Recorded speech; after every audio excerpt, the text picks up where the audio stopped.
Bam! Hello, and welcome to the Still Alive podcast. I'm Sara. And I'm Mike. And this week we got some gaming in. Yay! What'd you play this week? I played Octopath Traveler.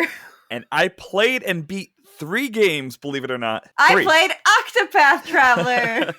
My games are a little bit shorter though. All right, so this week we want to just talk about the excitement that we had in completing all these games, except for me. I did not complete a single game. I did get further, but I did not complete it. Sad face.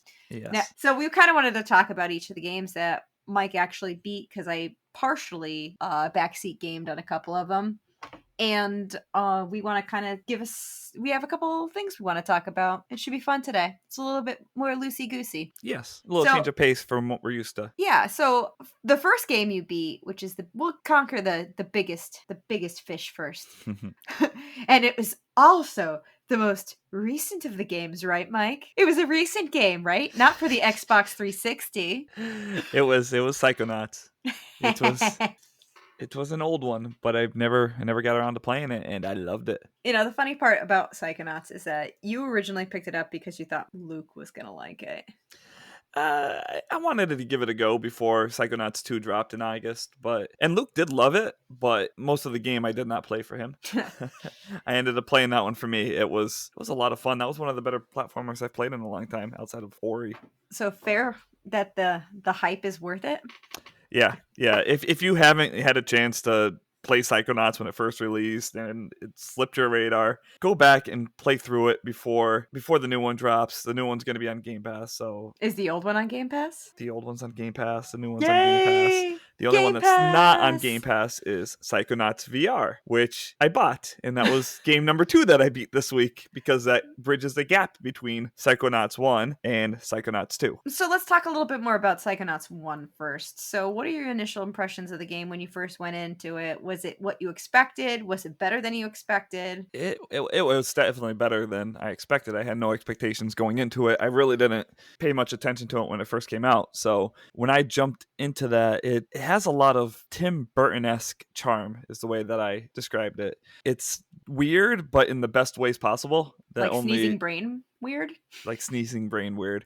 Yeah. So it has some deeper elements to it that you can miss completely if you're not an explorer and don't like to go in every nook and cranny, but it's totally worth it. Wait, before you go on, you said it's like Tim Burton. Is it like Willy Wonka Tim Burton, or is it like... No, it's like good Tim Burton. So like Corpse Bride Tim Burton. Yeah, good Tim Burton. Not that, but Charlie and the Chocolate Factory Tim Burton. Yeah.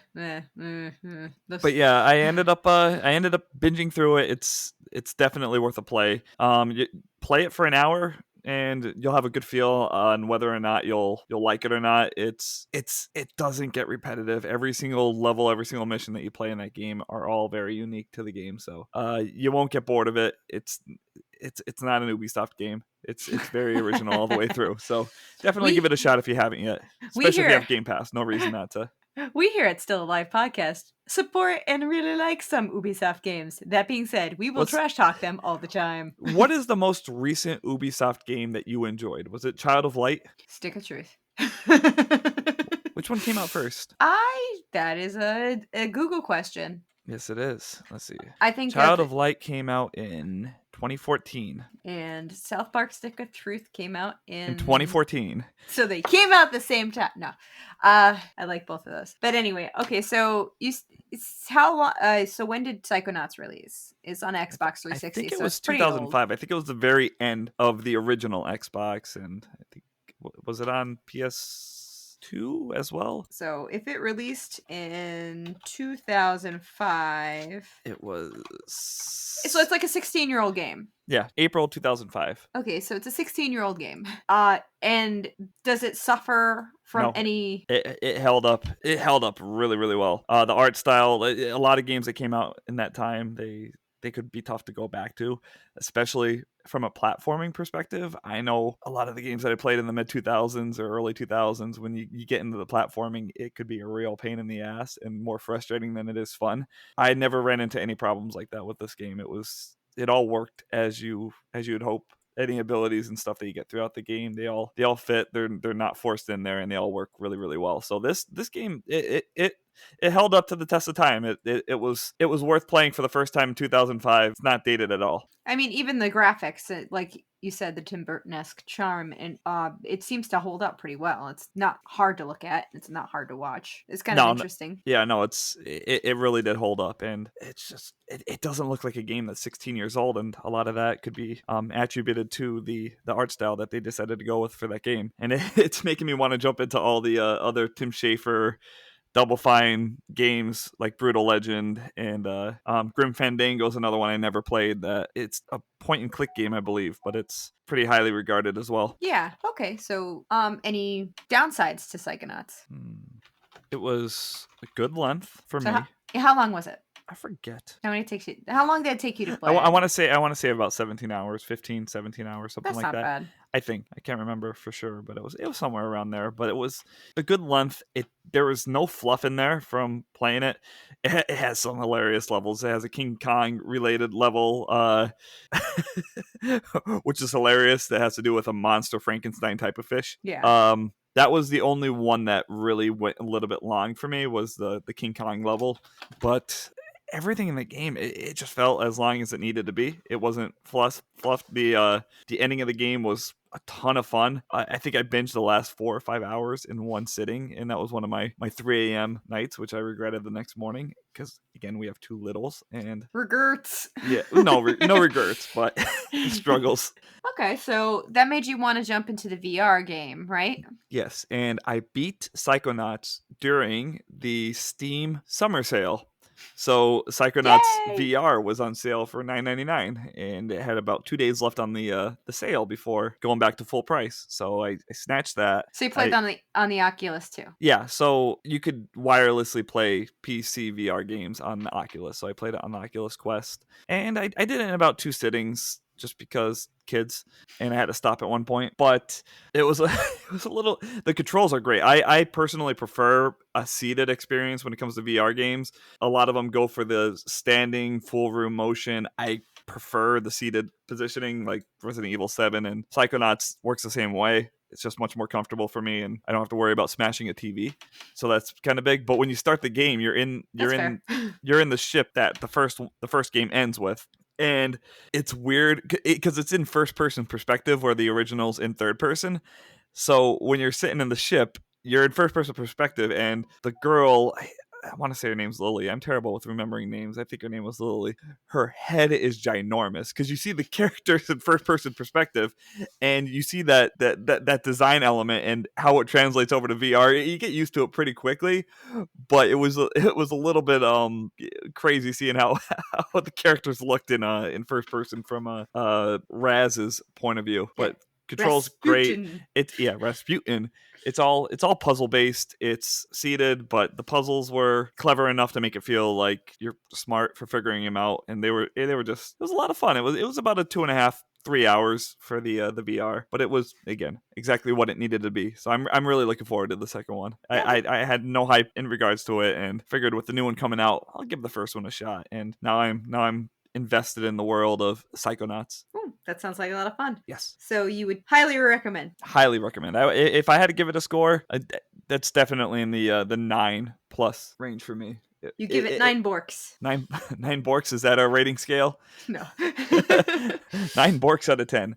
But that's I would go as far to say that it was one of my favorite platformers I've ever played. Oh wow. So honest to God. Good. Yeah. Yeah, but you haven't played Mario Odyssey. I watched you play it though. That's not the same. So that's some mighty shoes to fill. That's good. What, you didn't love Crash Bandicoot? I loved Crash Bandicoot, but it's hard. I forgot how hard it was. I think that sticks with a lot of games, especially the older games, and the nostalgia kind of covers the hardness factor. Like, one of my favorite games growing up was Ninja Gaiden, and I can safely say I've never beat Ninja Gaiden because it is relentlessly hard. And mainly because of the way it was constructed, I guess. There's a lot of respawning enemies and unfair. It's just unfair. And then it has bounce back. When your character gets hit, they kind of just crumple up and then go and fly backwards. So, So going back, the platforming's a lot of fun. However, playing the actual game, getting through it, the levels, it's just incredibly frustrating. So that's what they coin as Nintendo hard. I suppose that Crash Bandicoot kind of falls into that. But as games evolved into 3D platformers, I guess camera angles became another issue, because at least with Ninja Gaiden you have one view and it's the side-scrolling view, even though you can't see some of the enemies coming off screen. When it You comes should to really go back and play the reboots on the original Xbox. well, I've heard they're good. But going to back to Crash Bandicoot, a lot of the problems that they had was it camera views and platforming. I feel like a lot of 3D titles suffered that. It's good to hear that Psychonauts did not. Yeah. So going back to Crash Bandicoot, so that was a game that I did love. That was actually the game that caused me to buy a PlayStation 1 back back when I first got the PlayStation. It was So it wasn't Final Fantasy VII? it was not Because Final Fantasy 7. It was that Crash was Bandicoot. It was actually part of a demo disc. I went over a friend's house and he had PlayStation 1 and he had the demo disc with a look, bunch of games such as your Crash Bandicoot. your friends are gateway drugs, because you always go to a friend's house to play Rainbow Siege 6, and you go to a friend's house to play Crash Bandicoot, and then you go to the Sears and you Didn't everybody go to Sears to play video games back when they were kids? That was normal, right? What's Sears? But yeah, I'm sorry. Go on. I lost Tell my us. train of thought. You're talking about Crash Bandicoot. Yes. So when I bought the remastered trilogy and went back into it, I forgot how freaking unforgiving those games are, and they made a lot of changes to make it. I don't want to say easier, but they made a bunch of changes to make it less error prone for the player. I can't remember what they did specifically, but just simple stuff such as showing where your shadow is when you're jumping and knowing where you're going to land. Because I know the landing controls were a little garbage back in the day. So a little cost of living upgrades. Yeah, quality of living upgrades. So that's good. I remember you beat Crash Bandicoot, the remastered version, at least the first one. Part, yeah. So I also went back and I did Spyro, because they gave Spyro the similar treatment. And you finished that game before jumping into another one, right? Right, Sarah? Right? You finished Mike, it. what You else beat it. did you play? Actually, I think I did get to almost the end. The thing about Of the trilogy? No, I think I started Riptor's Rage, and then something happened. I think Reptar's Rage? Riptor's Rage. It's this Ripto's Rage. That's the second one. I believe that I got through most of the first one, and I have this uncanny ability when I play platformers to want to get them all. And part of Spyro is to find all the dragons and the hidden eggs and get through each world. And I had a problem leaving each world when I didn't collect everything. I wanted to get all the gems. I wanted to get all the dragons, and Completionist. I have a problem. But at the same time, I would get frustrated when I couldn't, and then I'm like, should I just continue on or just quit the game entirely? I quit the game entirely. Now, actually, That's the attitude. I believe I beat the first Spyro, and I started Ripto's Rage, but then something else came out that I wanted to play, or I gave birth. One of the two. Or you gave birth. Yeah, I think that's when I gave birth to Reese. I think it is. Yeah. And then I kind of got lost because I did buy. I never played the third Spyro, but I have it.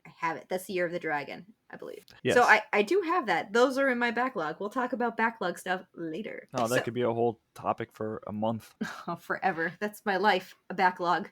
My life is a backlog.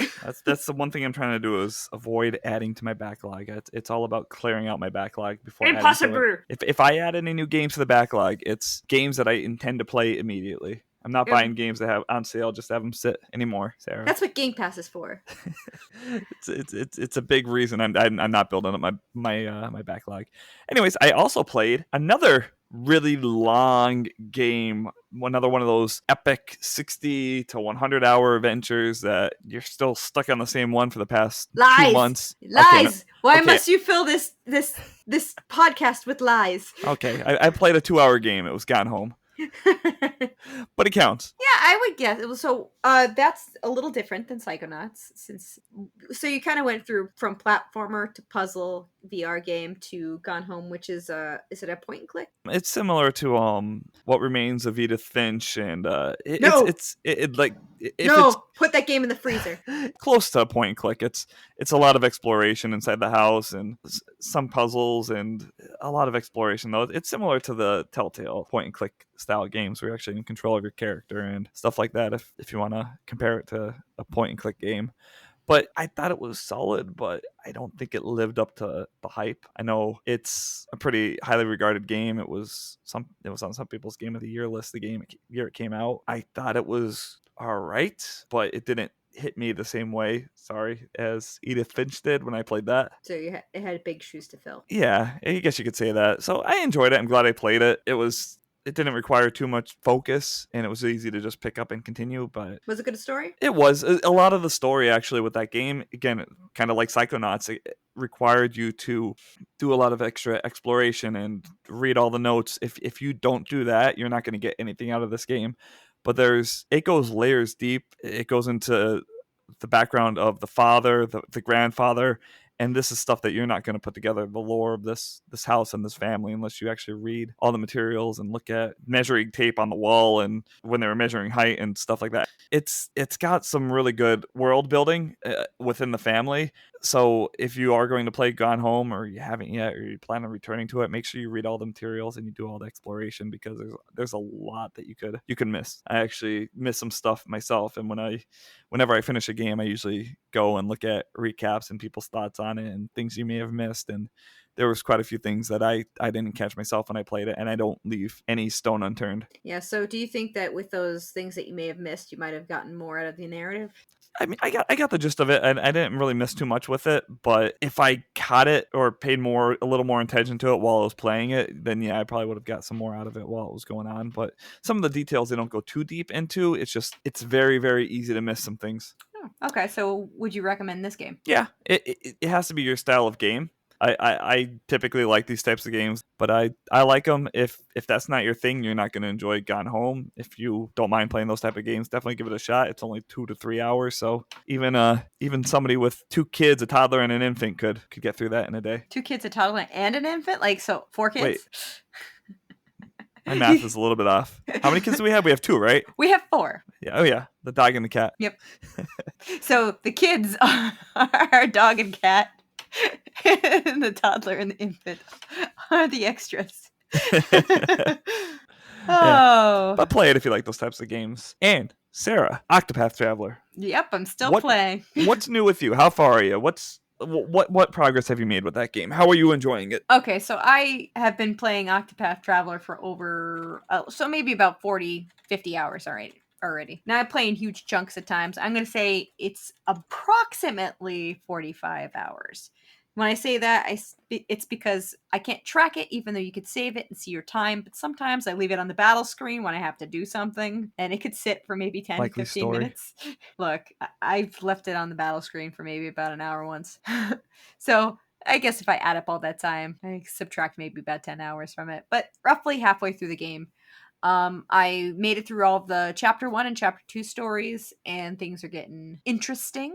So you're playing with the hunter, right? Yes. If I know you're only halfway done with it, but now that you're halfway done with the game, would you have picked her looking back at it, or do you think another character is worth playing? Yeah, I like her because she's the one, whenever you pick your main character, that's the one you have to have in your party throughout the entire game. And then you could switch out the other 3 characters. So you have one character that's locked, and that's whoever you pick first. So I picked the hunter, and I actually really enjoy her. And I have her as a dual hunter / warrior. I feel like that maxes out her stats to the best of her abilities, since she's pretty much built to be a damage dealer. So I have her attack stats like crazy, and if she goes into battle with anything, she'll just kill it in one shot, and I kind of love that.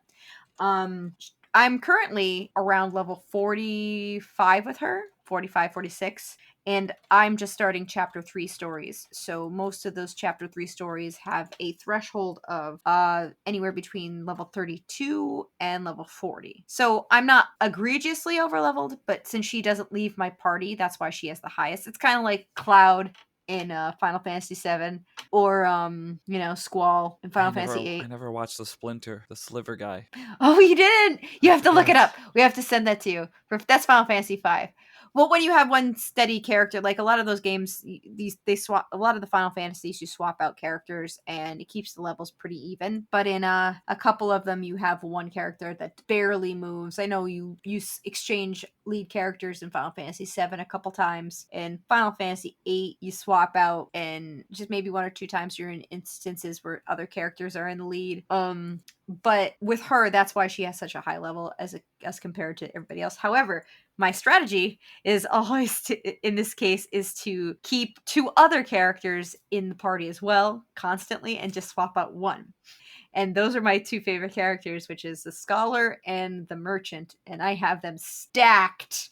So the scholar is almost impossible to take down with his magic power. They could take down Thanos. Yeah, he's got ridiculous magic stats. I have him stacked, so he's a scholar / merchant. I probably could really make him even more powerful by making him a cleric, but I kind of like the idea of having two people who can steal money off of everybody so I can get the best equipment. so so I have my two merchants doing that in off cases. And then the merchant, I like her with the cleric, so it boosts her magic stats, so she's able to deal decent magic damage, but she's also got a decent attack stat, so she's sort of like in the middle. And then my third character is whomever I swap out for the occasion. So right now, I actually just completed my first chapter 3 quest, which is with Alphen, the apothecary. So it's interesting to see how their stories are unfolding.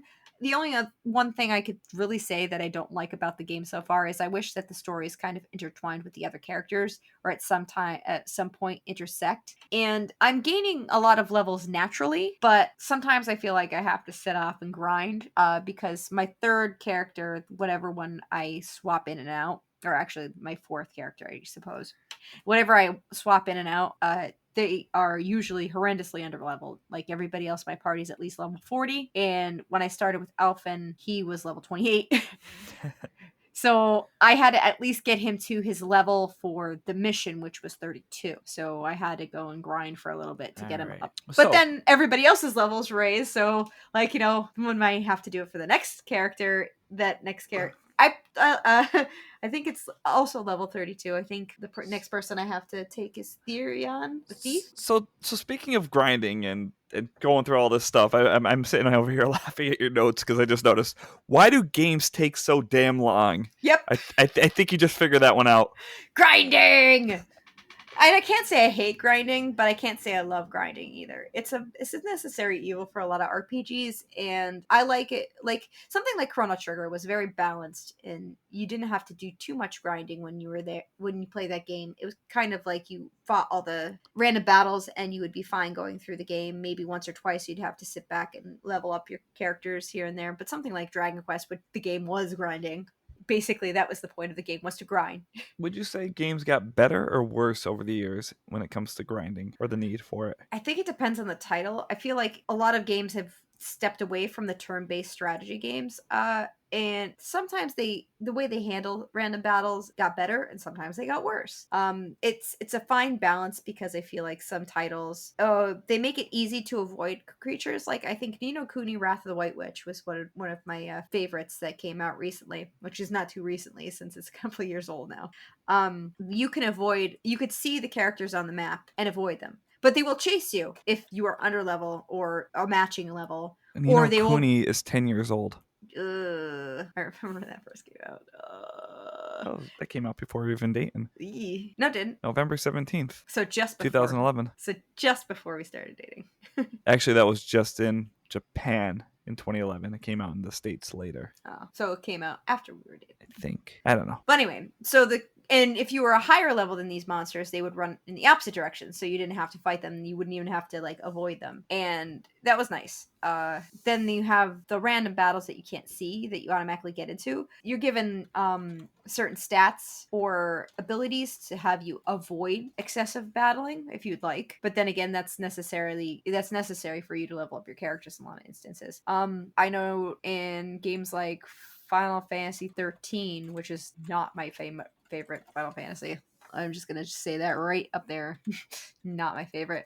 They have different types of way of leveling your character, and sometimes it's more linear than others. So grinding, I guess it has a purpose. Sometimes it makes a game too easy when you don't have when you can avoid all the monsters and not have to worry about leveling when you level just basically. And then it all has to do with the battle system too. I think a lot of parts of grinding is it's very particular. It's not sometimes it Okay. feels like a waste of time, and sometimes it's It always necessary. feels like a waste of time. No, it doesn't. Yes, it does. No, No grinding. no. I want to play my game. I want to play my story. Don't. Look, The grinding just gets in the way. I feel like when you grind, you actually come up with pretty good strategies when you play. Like if you fight the same amount of creatures, and I usually can grind out enough levels in maybe about 20 minutes, which isn't that long when it comes to RPGs. But what I usually do is I come up with a strategy for a particular area so I can wipe out the monsters as quickly as possible, and then reap the benefits of all the sweet, sweet EXP.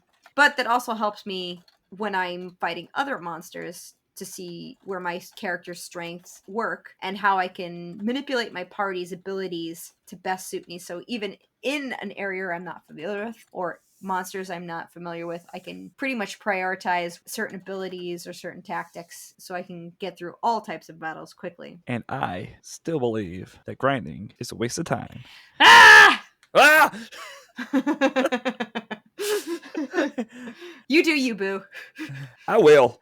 Who's the one that beat 3 games this week? My games are also like 60+ hour games. Yeah, it's 40 of them are grinding. Look, that's not true. There's a lot of story. And there's a lot Oh, of the other text 20 is pause menus, according to you. This is fair. Look, it's got a story to it. It's all about strategy and tactics. Battles are part of the fun. I'm just busting. You suck. I beat 3 games. Shut up.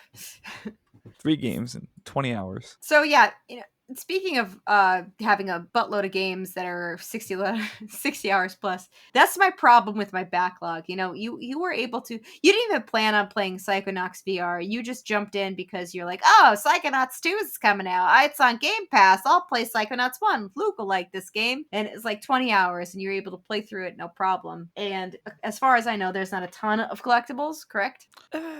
I mean, there's plenty of exploration to do. And actually, I want to rewind for a second and talk about Psychonauts, because this harkens back to, I think, episode 1, podcast number 1, with Psychonauts.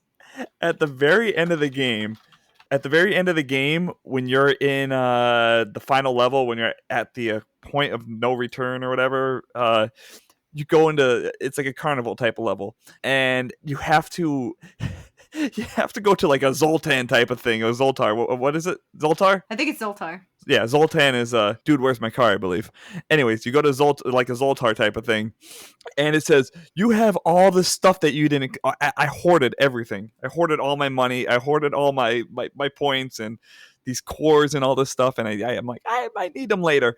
And they had a thing at the very end of the game that says you didn't utilize any of your stuff. Claim it in now because you're at the end of the game, pretty much. So it forced me to, for the very last level, to like claim all the stuff that I had sitting on the backlog that would have just made my life much easier throughout the whole game. So I need to get better at that. But yeah, the Psychonauts, it gets me. It yelled at me for it. Yep, it did. And you need to be yelled at more often because you're the person who's like, oh, I made it through all of the Assassin's Creed Black Flag. Oh, wait, you can upgrade things? I don't need to be using this shitty sword? It was worth it. Was it really? It was, because I'm a real gamer. I'm elite. Yeah, I think you just didn't know. I gotta call bullshit on that one. I'm elite. I'm a real true gamer. I'm the one that beats Dark Souls blindfolded in one run without any deaths. That's how I do. I think you're a liar. I am totally full Again, of BS. filling this podcast with lies. So hold that thought for 1 second, because I took a screenshot of the message I got at the very end of the game, and I'm pulling that up right now. Okay, so here's the thing that comes up when you go to Zoltar. Rasputin, your journey has made you much wiser, so why do you still hurt? Let me get it on the other monitor. So why do you still herd your goods like a miser? The items you've scavenged, the webs, the cards, and brains, just to redeem them is all that remains. And it makes you redeem everything at the very end of the game. Good. But that's at the end of the game, when you can't use them. He called me a miser. You are a miser. Why do I hoard my goods like a miser? So you are a dragon. Arr. That's a pirate. Pirate dragon. Yeah. So that's Arr! not the same thing. It's a cool dragon. So, like I said, you pulled Psychonauts and Psychonauts VR out of nowhere. They weren't even in your backlog, were they? Psychonauts was in. So I have groups on Xbox, and I've had folders on PS4. I'm waiting for them to add that back to PS5, and that was in like my tier 3 games, and that immediately jumped up to tier. After I started it immediately jumped up to tier 1. Play now, and I did. I played it. Okay, and was going home part of? Gone Home was pretty far down there, but it was late at night, and it was like 9:30 or 10 o'clock, and I wanted to play something, but I didn't want to get too invested, so I figured that was a quick one to just bang through in one night and just get uninstalled, and I ended up doing that. I enjoyed it. I'm glad I played it, but that was a little bit further down the list, but sometimes it's a little convenient to be able to play through those shorter games when you just don't know what you want to jump into. Yeah, unfortunately for me, my backlog is not nearly that easy. Most of my games are super, super, super, super, super long. I have to finish a whole bunch of games that I started because once one of my games comes out, another really good one comes out, like Luigi's Mansion came out, and then Animal Crossing came out, and I got lost in that and never She picked up beat neither of those. Well, you can't beat Animal Crossing. I could. No, you can't. It's so my backlog currently is, I think I have Luigi's Mansion. I beat Pokemon Snap, but there's a whole bunch of stuff I can unlock in there and go take pictures all I want. So new Pokemon Snap is something I kind of want to continue to explore at some point. Mm-hmm. I have to beat Octopath Traveler, obviously. You got Zelda coming. I have Zelda Skyward Sword, the HD remaster coming, and I'm going into that game excited to not be disappointed, because when I first played Skyward Sword, I was so pissed off about the motion controls. Yeah, I think they're going to get it right this time. I hope so, because I would have probably enjoyed the story had it not been for the egregious motion controls. That's coming actually it releases tomorrow. Yeah, well, probably yesterday by the time I release this podcast. I'm gonna get a sweet, sweet amiibo too. I'm so excited. That's coming out. We've downloaded something that is something in the vein of what I want Paper Mario to be, called Bug Fables. Yes. What else is on my backlog? There's another thing besides Bug Fables. Okami. That's so close to the end. I should just beat it, but I have But you won't. issues in completing a game. I think when I first get a game, sometimes I play it so much. I didn't realize you were so close to that.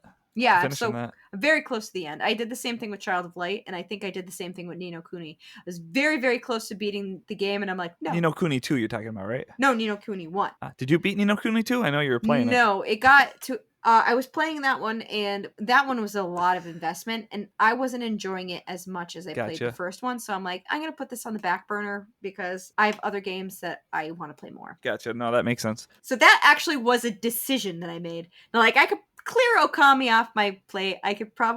I'm halfway through Luigi's Mansion. So, and I enjoy that game. It's not that I don't enjoy these games. It's just that sometimes I play them so much and then I get tired of them and I want to try something new. And then I will go back to them 6 years later.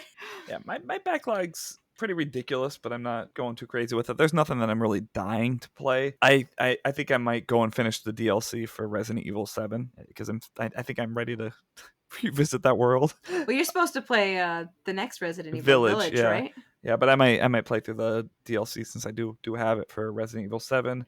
Well, I was gonna say Destroy All Humans is on there. Control I beat, but I have the Ultimate Edition, so I probably want to play through that again. Dying Light, Carry On, the Crash Bandicoot games, The Evil Within, Metal Gear Solid 5. I'm looking at my backlog right now. Red Dead Redemption 2. A lot of them it's long. Yeah, you have a lot of long ones. All the Yakuza games, which are 60 hours apiece, so I still don't know what I want to do with that. And it's funny because you say all this stuff. There's also, 2 games that I wanted to pick up. I played and beat Final Fantasy VII Remake, the first part. But now that they're re-releasing it on PlayStation 5, I want to get my sweet, sweet upgrade. And I want to play Intergrade. Yes. But I have everything else. Yeah, time. I also wanted to try Stardew Valley. I heard a lot of great things about it, and I see it, and it just kind of seems like it's in my vein because I like Sims. I think you'd enjoy that. Yeah, I think so too. I like Sims and I like RPGs, and it feels like both of the worlds have been married together. Yeah, that game's right up your alley. Yeah, it looks pixel. It's like it looks like old school games too to me. So it reminds me the dialogue boxes and everything remind me of a game called Fox Xanadu. You probably have never heard of it. I have not. It's an RPG of sorts. What is it called? It's Fox Xanadu. Fox Xanadu? Fox Xanadu. You have to look it up. Do you spell it like you say it? No, it's got a lot of U's in it. Hold on, let me. Fox Xanadu. Okay, got it.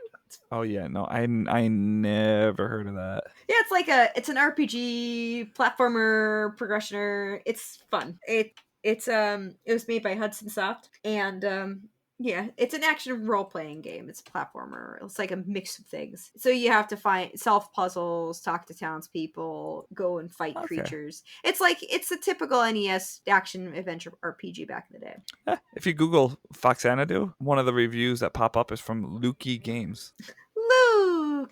Lukey Games. Yeah, so it kind of reminds me a little bit of that, but at the same time, it doesn't necessarily have a lot of action platformer. It's Stardew Valley. So I was thinking about picking up that and playing that sort of on the side when I had a couple minutes instead of, cell phone games, which kind of brought my mind a little bit. You know what game I'm looking forward to playing? Psychonauts 2.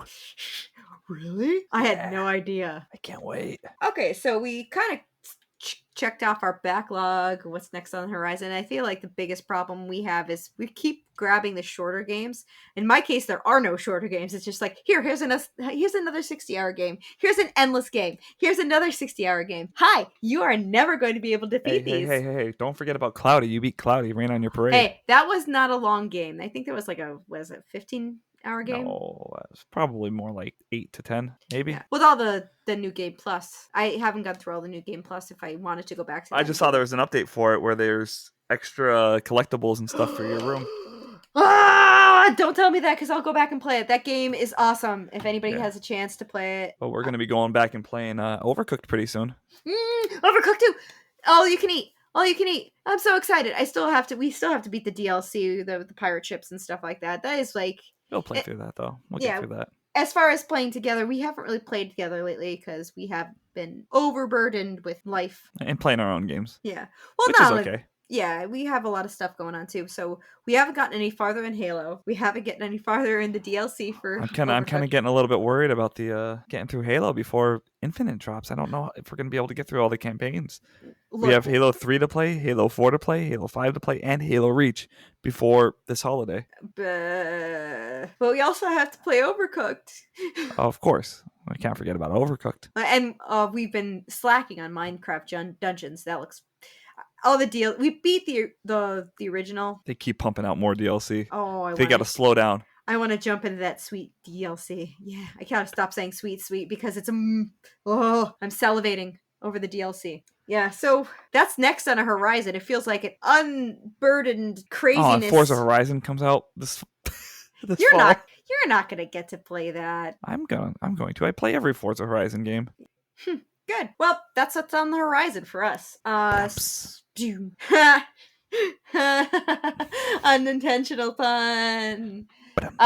So this is what we like to call a segment called Game Expectations or Game Spectations, where we cover everything that we've gone over and everything that we've played and what we plan to do in the future as far as games, because we can't just talk about different types of cool things in games. We have to talk about the games we play. So we don't really have the segment of what we're playing now because clearly I'm still playing Octopath Traveler and will be for the rest of my life. And Mike just cleared out 3 games in a fell swoop. We're not playing anything together except for the games we still are playing because, we can't find 5 seconds to sit down to play games together. We usually have one not of at us, the same time. Not right now. Having a toddler and a 9-month-old. He's starting to crawl he's not starting to crawl. He crawls. Yeah. And he's quick. Yeah, you got to keep on him. And they can't be entertained for more than 5 minutes without somebody else watching them. Because if you turn around for a second, they're pooping their diaper or throwing something in the vent, like a sock or a block. As long as it's not the diaper. Fair. Yeah, that that would be bad. Yeah, I don't think there's any coming back from that. Time to get a new house. Yep. And right now, if we're playing anything with the kids, it's probably Connect 4, but not in the way you would actually play the game. Yeah, just sticking to board games and stuff right now. No video games or anything with the kids. And he's not watching anything because Mickey Mouse Clubhouse, yeah. Well, what was the last game we played that he wanted to watch? Psychonauts. He watched a little bit of Psychonauts. The intro to Bug Fables, because I did that. And now he wants a bug themed party. Yes. That's so cute. His birthday's coming up in a couple weeks, and it's going to be bug themed with bug cake and bug cards and bug candy. It's adorable. I It is. can't wait. I am excited to play Bug Fables because that's something I could probably play with him around that he'll enjoy. He loves it. He in the very beginning of the game, the one character says, "I'm not a kid," and he just keeps repeating it daily. It's a little bumblebee. He's so cute. He really All right. is. So that's it for this episode, sadly. What? We forgot about Loki. What? I watched Loki. Because this is not just a gaming channel. This is still alive podcast that discusses all types of nerdism. So Sarah, what do you think of the first 5 episodes of Loki? First 5 episodes of Loki. I did not watch them. I watched 2 of them, and not in order. I watched the last 2. Look, I have things that I had to do. Yeah, she walked in on me watching Loki. But you haven't watched the last episode yet, so how about we save that one for next time? Fair enough. All right, thanks for tuning in. This is Still Alive Podcast. I'm Mike. I'm Sarah, so stay alive.